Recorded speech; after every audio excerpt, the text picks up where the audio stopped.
Hello everyone and Happy New Year. We are, 12 days into 2022. And I don't know about you, but we are going gangbusters. Hey, listen, I thought I'd put together this video for not only our customers, but for our future customers. Kind of what is top of mind for me for our customers moving forward. And I think it's really just kind of an interesting conversation to be having, because I think there's been a lot of things coming out of 2021 that have, really put us in a really interesting position going into 2022. So for us, right, the things that we do here from an IT help desk standpoint, I wanted to just kind of shoot together this video as kind of if the president gets to and the governors get to do the State of the Union and the State of the States, I think it's important for me to do kind of the state of Smadatek or state of technology, whatever it is you want to call it. So I'm going to do this in two parts. Part number one is really going to be kind of the technical part of our business, right? And from a products and services standpoint, like kind of what's top of mind. Part two, which is going to be kind of equally important, is what are we doing as a company to make sure that we are ready for what's going to come of 2022, if that makes sense, right? Coming out of 2021, who knows what that looks like. But I think from a business standpoint, I think there's some really interesting things that we do here that maybe be some takeaways from you. So part one is this. What's top of mind for my customers in 2022? Number one, first and foremost, is ransomware. Email it continues to be the choice of weapon.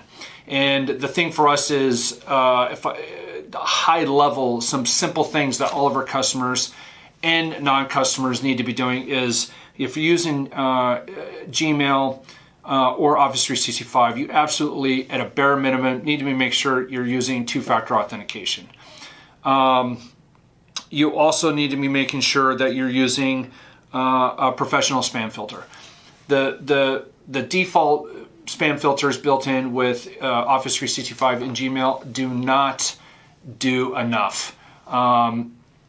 The cost benefit for buying or using a monthly service for all of your email to be proxied through is negligible. And they do a really, really good job of keeping that nonsense out of your inbox, right? So that's key, really, really important. A good professional spam filter. Number three, I think, is the hardest one, is the fact that people need to be understanding that we're not doing passwords anymore, we're doing passphrases. What do I mean by passphrases? Passphrases really are passphrases because they're 25 characters long. The human brain, your employees, don't have the capability or the capacity to memorize multiple 25-character alphanumeric special character passphrases. That's just not possible. You have to be using some sort of professional password management tool, right? So those are just kind of the high-level things for ransomware. I think the other side of that is you need to be having good backups. We don't believe in cloud backups, right? Anyone who's actually recovered from a cloud backup, they are riddled with errors, and it's just not a good practice, in my opinion. So you need to have good local backups. You need to have a backup that actually is read-only, so ransomware doesn't attack it. And then if you need some offsite disaster recovery, we've got a solution for that too. So you have to have a good backup strategy. With that, you better have a plan, right? I'm not saying that you're going to get hit with ransomware, but I will tell you this. The customers who have a plan, at least high level, it doesn't have to be anything crazy, understanding what are the critical devices, what's the critical information, what's the critical programs that you need to be using. The people who have those plans, when they get hit with ransomware, typically will experience a faster recovery. I mean, logically, that obviously makes sense.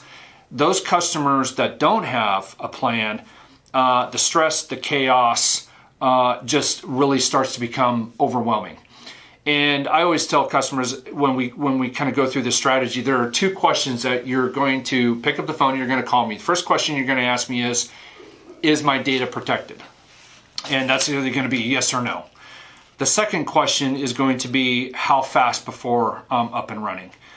That is a really interesting question because what you think you'll be okay with is sometimes is not reality when you get hit with it, right? Because here's what you have to understand. One computer gets hit with ransomware, it's a wipe and reinstall for every single computer on the device. And I will tell you this, if you're working with an IT company that doesn't do that, you're playing with fire. If you get hit with ransomware, every single computer on the network needs to be wiped and reinstalled, right? You just don't want to risk it. So you need to figure out what that downtime obviously is going to be important to you. So you have to have a good plan. Okay, point number two, what's kind of top in mind is this remote workforce. A lot of businesses we see are allowing people to work from home, which is fine.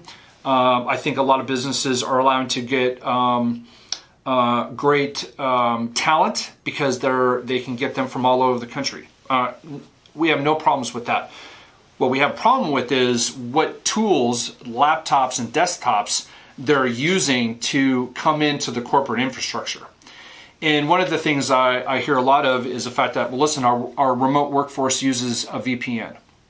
Okay, first of all, that needs to be put into context. Just because you're using a VPN doesn't really provide a lot of security. It basically provides an encrypted tunnel into your network, right? But what we see is a lot of people coming into the corporate infrastructure using personal devices, right? Home computers, personal laptops. The IT guys put on the VPN client so they can use their personal device to remote into the network. Okay, that is bad voodoo. If you have anything nefarious on your personal computer, just because you fire up that VPN doesn't protect you, because what happens is all of that nefarious stuff now basically can go through the VPN, because essentially you've bypassed the entire firewall and now that computer sits on the network.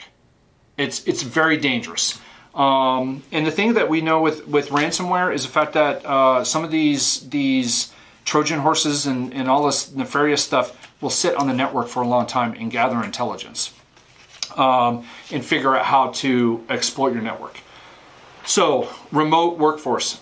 You have to be letting and supplying your employees with equipment that is only for corporate or business applications, right? And you have to put group policies in place. And I'm not going to get into all that stuff. I just know that we see a lot of remote workforce using personal devices. There's no professional antivirus. There's no group policies. It's playing with fire. So that's kind of the thing on remote workforce.